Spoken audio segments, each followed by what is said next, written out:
Good morning, students. I am Dr. Smriti Johari, Associate Professor Zoology, Government JDB Girls College. I had been taking your BSc second year paper 1, that is Animal Biodiversity class, and we started with the unit 3, and I began with the characters of phylum Echinodermata, and the specimen example given for the detailed study was Asterias और starfish. तो हमने starfish का अभी तक external features, morphology, उसका classification, उसका respiration, excretion, इन सब के बारे में हम इनका डिटेल्स में स्टडी कर चुके हैं. अब मैं आपको आज हम इसके लोकोमोशन के बारे में बात करेंगे. तो क्या है, मैंने आपको पहले ही बताया कि स्टारफिश समुद्री जल में पाया जाता है. इसमें 5 आर्म्स होते हैं, इसमें पेंटा रेडियल सिमिट्री है, 5 आर्म्स हैं, और मैंने ये भी बताया ये मैरीन वाटर है या खारे पानी में पाया जाता है, समुद्र के तल में भी ये पाया जाता है. अब इसमें लोकोमोशन कैसा होता है, मैंने बताया था इसके 2 सरफेस होते हैं, ओरल एंड अबोरल सरफेस. जैसा कि हमारे में डॉर्सल एंड वेंट्रल सरफेस होता है, इसी प्रकार से इसमें ओरल एंड अबोरल सरफेस होता है. अब मैंने आपको ये भी बताया था कि इसके स्टारफिश की जो सरफेसेस हैं, they are not smooth, they are rough. अब यहाँ पे हम देखेंगे कि इसमें इसका locomotory organ is the tube feet और पोडिया. अब मैंने जब मॉर्फोलॉजी पढ़ाई थी तो उसमें मैंने बताया था कि स्टारफिश के आर्म्स में सेंटर में एक एम्बुलेक्रल ग्रूव्स होता है. हर एक आर्म में एम्बुलेक्रल ग्रूव्स होते हैं, और जो ट्यूब फीट या पोडिया भी कहते हैं इनको, ये एम्बुलेक्रल ग्रूव के दोनों ओर स्थित होते हैं. इनके 4 रोज होते हैं जिसमें कि बहुत सारे ट्यूब फीट प्रेजेंट होते हैं. अब ट्यूब फीट के बारे में मैं आपको बताऊं. Tube feet they are the locomotory organs. और पिछली क्लास में मैंने आपको जब इसका स्टारफिश का रेस्पिरेशन, एक्सक्रीशन और ऑस्मोरेगुलेशन बताया था, तब भी मैंने आपसे बात करी थी कि ट्यूब फीट या podia they are facilitating the respiration, excretion and osmoregulation of the animal. मतलब कि ये रेस्पिरेशन, एक्सक्रीशन और ऑस्मोरेगुलेशन में भी सहायता करते हैं. तो ट्यूब फीट का स्ट्रक्चर हम डिटेल्स में पढ़ेंगे. ट्यूब फीट अब जब हम नेक्स्ट क्लास में वाटर वास्कुलर सिस्टम पढ़ेंगे तो उसमें भी मैं बताऊंगी कि ट्यूब फीट का वहाँ पे भी रोल है, या पोडिया का भी वहाँ पर रोल है. और सबसे पहले मैं बताऊंगी कि इसमें क्या होगा. ट्यूब फीट सरफेस, एनिमल के सरफेस पे बहुत सारे पाए जाते हैं. यहाँ पे हम देखेंगे पोडियल कैनाल है जो कि वाटर वास्कुलर सिस्टम की रेडियल कैनाल्स में खुल रही है, और ट्यूब फीट के बेस में पोडियल कैनाल क्या फॉर्म कर रही है, एम्पुला फॉर्म कर रही है. एम्पुला कैसा होता है, एक सैक लाइक स्ट्रक्चर होता है. तो अब हम इसका सबसे पहले ट्यूब फीट या पोडिया का हम डिटेल्ड स्ट्रक्चर पढ़ते हैं. अब आप देखिए, इस डायग्राम से आपको क्लियर होगा. ये मैं आपको ट्यूब फीट का डायग्राम दिखा रही हूँ. ट्यूब फीट कैसे होंगे, सरफेस पे प्रेजेंट होंगे, बॉडी सरफेस पे एम्बुलेक्रल ग्रूव्स के दोनों ओर प्रेजेंट होते हैं. 4 रोज में प्रेजेंट होते हैं ट्यूब फीट. अब ट्यूब फीट का स्ट्रक्चर देखिए. सबसे पहले हम नीचे से चलें तो यहाँ पे हमको दिखाई दे रहा है सकर. मीन्स पोडियम के छोर पे सकर होगा. सकर क्या कार्य क्या होगा, ये किसी भी सबस्ट्रेटम या रॉक्स या कोई भी हार्ड सरफेस हो उससे एनिमल को अटैच करने में सहायता करता है. सकर के ऊपर हम देखेंगे पोडियम है. पोडियम कैसा है, एक लॉन्ग नैरो कैनाल जैसा स्ट्रक्चर दिखाई दे रहा है. ये ट्यूबुलर स्ट्रक्चर है, उसको हम बोलेंगे पोडियम. और इसकी जो लोअर डिस्क है वो सकर बना रही है. इसके ऊपर हम देखेंगे, पोडियम के ऊपर हम देख रहे हैं एम्पुला है. एम्पुला कैसा है, ampulla is a sac like structure, एक बैग जैसा स्ट्रक्चर है वहाँ पे. अब एम्पुला किस में ओपन हो रहा है, पोडियम में ओपन हो रहा है थ्रू दी एम्बुलेक्रल पोर्स.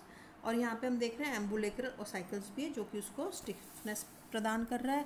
यहाँ पे हम देख रहे हैं ampulla is leading into the neck of the ampulla है. नेक ऑफ दी एम्पुला किस में ओपन हो रहा है, पोडियम में.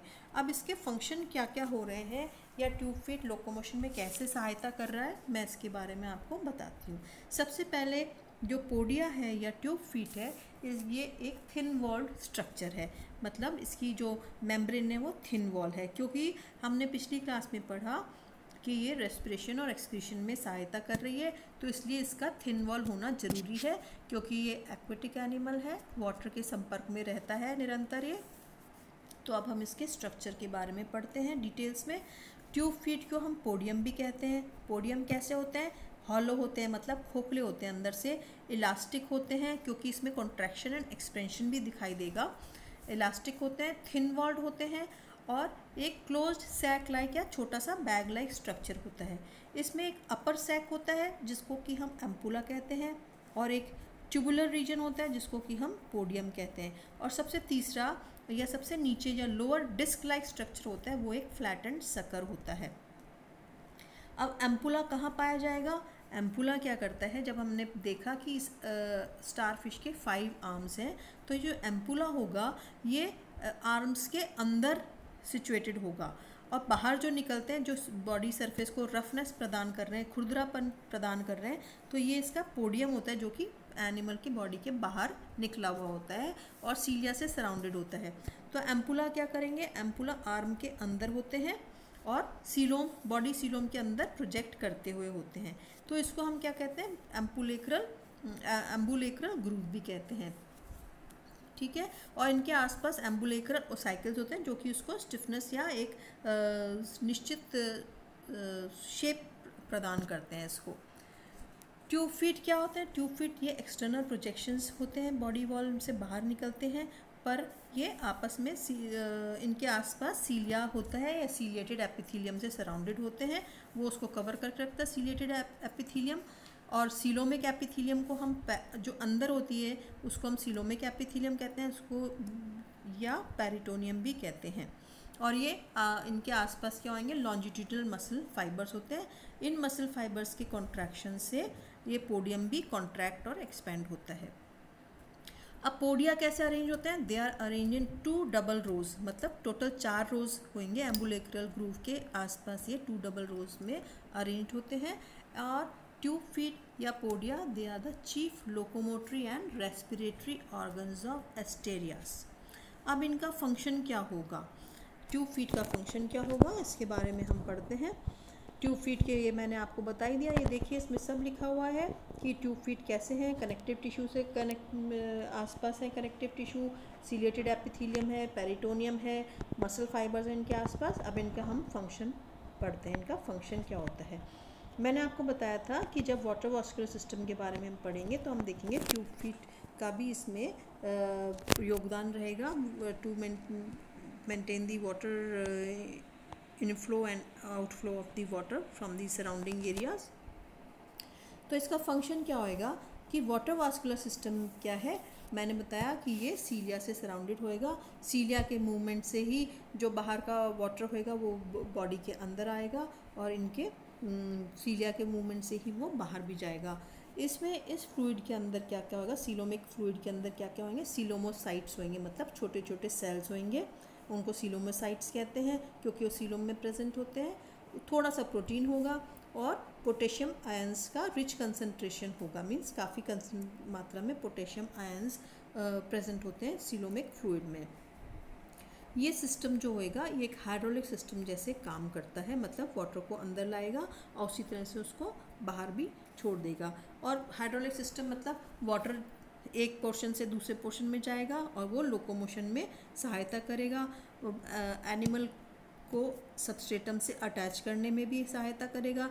ट्यूब फीट फूड को कैप्चर करने में, फूड या प्रे को कैप्चर करने में, उसको हैंडल करने में, उसको पकड़ने में भी सहायता करते हैं, क्योंकि इसमें हम देख रहे हैं यहाँ पे सकर भी प्रेजेंट हैं। अब लोकोमोशन कैसे अकर करेगा? देखो लोकोमोशन में क्या होगा कि ये स्टारफिश मैंने पहले ही बताया बड़े स्लगिश होते हैं मूवमेंट में, दे मूव वेरी स्लोली, पर इसके आर्म्स यहाँ पे क्या है 5 आर्म्स है, 1 या 2 आर्म्स जो होते हैं वो they act as the leading organs या लीडिंग आर्म्स होते हैं लोकोमोशन के। और बाकी जैसे चक्री जैसे घूमती है, एक आर्म पहले घूमेगा और बाकी 3-4 आर्म्स जो हैं उसको फॉलो करते हुए वो आगे बढ़ेंगे। अब यहाँ पे हम देख रहे हैं लोकोमोशन कैसा हो रहा है कि सीलिया जब हिलते हैं या बीटिंग ऑफ द सीलिया क्या करेगा, वाटर को मैड्रिपोराइट में एंटर करा लेगा। उनके बीटिंग ऑफ द सीलिया वाटर को मैड्रिपोराइट तक एंटर करा लेगा और ये वाटर क्या करेगा, it passes through the tube feet, वो ट्यूब फीट या पोडिया में वो एंटर कर जाते हैं और अल्टीमेटली वो एम्पुला जो स्मॉल सैक लाइक स्ट्रक्चर था वहाँ वो पानी पहुँच जाता है बाहर का। अब जब एम्पुला कॉन्ट्रैक्ट होता है तो उसके बीच में जो वॉल्व होता है एम्पुला और लेटरल कैनाल के बीच में वो बंद हो जाता है और वाटर जो होता है वो ट्यूब फीट से प्रेस होके एक्सटेंड कर देता है उसको, क्योंकि उसमें मस्कुलर वॉल्स जो एक्सटेंड हो जाता है। अब द पोडियम जो मैंने ट्यूबुलर स्ट्रक्चर बताया था, the podium comes in contact with the substratum. Substratum है, जब उसको मूवमेंट करना है तो किसी रॉक से या किसी हार्ड मटेरियल से वो चिपक जाता है, शक्कर की सहायता से सबस्ट्रेटम पे अटैच हो जाता है और वो क्या करेगा, वो एडिशन कैसा होगा, केमिकल बेस होता है, इसमें केमिकल होंगे, केमिकल रिलीज हो जाता है तो ये शक्कर से वो सबस्ट्रेटम पे अटैच हो जाता है। अब क्या करेगा, पोडियम क्या करता है, पोडियम जो ट्यूबुलर स्ट्रक्चर है वो एक सब्सटेंस सिक्रीट करता है which forms a bond with the surface of the substratum, और जब ये बॉन्ड फॉर्म हो जाता है, लिक्विड इसमें फ्लो हो जाता है, तो एनिमल जब एम्पुला में से सारा फ्लूइड यहाँ पोडियम तक आ जाता है तो ये गोल या आगे की तरफ एम्पुला सिकुड़ेगा तो ये आर्म का मूवमेंट होएगा आगे की तरफ। फिर क्या करेगा, ये शक्कर वापस छूट जाएगा उस सबस्ट्रेटम से, अपने आप को फ्री कर लेगा, ये फ्री हो जाएगा, वो आर्म आगे पहुंचेगा तो उस आर्म के जो सराउंडिंग वापस जो पोडियम दूसरे आर्म के जो हैं वो सेम एक्शन करेंगे। अब क्या करेंगे, ये फिक्सेशन विद द सबस्ट्रेटम करेंगे वापस से, और ट्यूब फीट क्या करेगा, कॉन्ट्रैक्ट कर लेगा और बॉडी को आगे की तरफ धकेल देगा या पुश कर देगा बॉडी को, मसल्स कॉन्ट्रैक्ट होंगे, इस तरह से स्टारफिश का धीरे धीरे मूवमेंट होगा। फिर वापस क्या होएगा, जो fluid from the tube feet क्या करेगा, वापस एम्पुला में रिटर्न हो जाएगा, ट्यूब फीट छोटा हो जाएगा, एम्पुला में वाटर भर जाएगा, एम्पुला जो कि सीलोमिक फ्लूइड से सराउंडेड है उसमें भर जाएगा पानी। अब यहाँ पे क्या होगा, प्रेशर एकदम रिलीज़ हो जाएगा, शक्कर की तरफ पोडियम की तरफ रिलीज़ हो जाएगा, जिसके कारण कि शक्कर उससे डिटैच हो जाता है सबस्ट्रेटम से। अब ये वाली क्रिया पानी आने की, सबस्ट्रेटम पे चिपकने की, रिलीज़ होने की, अटैच होने की, ये बार बार ये क्रिया दोहराई जाती है, जिसके कारण कि वो धीरे धीरे आगे की तरफ मूवमेंट करता रहता है और बहुत स्लो मूवमेंट होता है इसका। और ड्यूरिंग लोकोमोशन क्या होगा, एक या दो आर्म्स होंगे वो लीडिंग आर्म्स जैसे एक्ट करते हैं और podia of all the arms they move in the same direction. अब वाटर वास्कुलर सिस्टम में हम देखेंगे वाटर कहाँ से आ रहा है, मैड्रिपोराइट में आएगा सबसे पहले वाटर सीलिया के एक्शन से, फिर स्टोन कैनाल से, रिंग कैनाल में, रेडियल कैनाल्स में, और ये एक प्रॉपर फ्लूइड प्रेशर मेंटेन करते रहेंगे और फिर बाद में ये एम्पुला और पोडिया में भी आते हैं, जिसके कारण कि यहाँ पे पोडिया लोकोमोशन में हेल्प कर रहे हैं। और जब ये लोकोमोशन होगा तो कुछ ना कुछ fluid is always lost during attachment and breakup of the podia from the substratum. इस तरह से हम देखेंगे कि एक फ्लूइड प्रेशर मेंटेन होता रहता है इसमें हमेशा, और स्टारफिश धीरे धीरे इसकी स्पीड क्या होगी, कम 15 सेंटीमीटर के करीब मूव करेगा, 1 मिनट में 15 सेंटीमीटर की ही मूव कर पाता है ये। अब हम देखेंगे कि इसमें क्या होएगा, इसमें क्लाइंबिंग भी दिखाई देती है, कोई चट्टानों वट्टानों पे vertically it can climb the rocks also, किसकी हेल्प से, it can move the through vertical rocks through the suckers, जो इसके ट्यूब फीट में सकर्स प्रेजेंट होते हैं, सकर्स अटैच करते हैं और फिर वही एम्पुला से वाटर पोडियम में आएगा, वो शक्कर में केमिकल्स रिलीज़ होगा और वो उस सबस्ट्रेटम पे अटैच हो जाएगा, फर्म ग्रिप बना लेगा, चिपक जाएगा, फिर क्या होएगा, फिर वापस पोडियल शक्कर और एम्पुला का वाटर प्रेशर चेंज होगा और ये आगे की तरफ मूव होगा और ये वर्टिकली रॉक्स को क्लाइंब करने में सहायता करता है।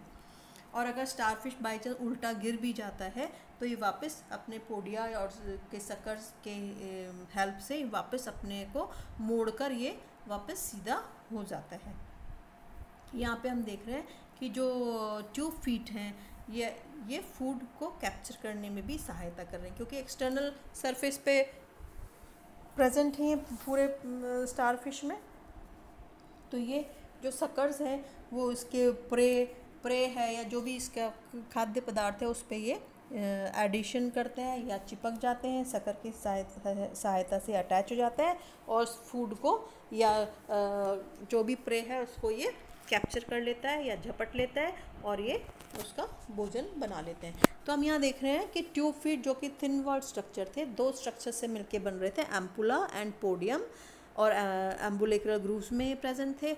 यहाँ पे हम ट्यूब फीट जो कि थिन वॉल्ड थे वो रेस्पिरेशन में, एक्सक्रीशन में, ऑस्मोरेगुलेशन में और एनिमल के लोकोमोशन में सहायता कर रहे हैं। और यहाँ पे हम देख रहे हैं कि वो फूड को कैप्चर करने में या उसका जो भी शिकार है उसको पकड़ने में भी सहायता कर रहे हैं। तो आज हमने जो पढ़ा स्टारफिश का ट्यूब फीट के डिटेल स्ट्रक्चर पढ़ा। इसका डायग्राम भी बहुत इजी है और जब भी हमको ट्यूब फीट या पोडिया के बारे में पूछा जाता है तो आपको उसका डायग्राम बनाना है, उसका फंक्शन लिखना है और वो कैसे लोकोमोशन में सहायता करता है वो सारा हमको स्टेप वाइज सारा डिटेल्स इसमें देना है। तो आज हमने स्टारफिश का लोकोमोशन कंप्लीट कर लिया। अब नेक्स्ट क्लास में we will begin with something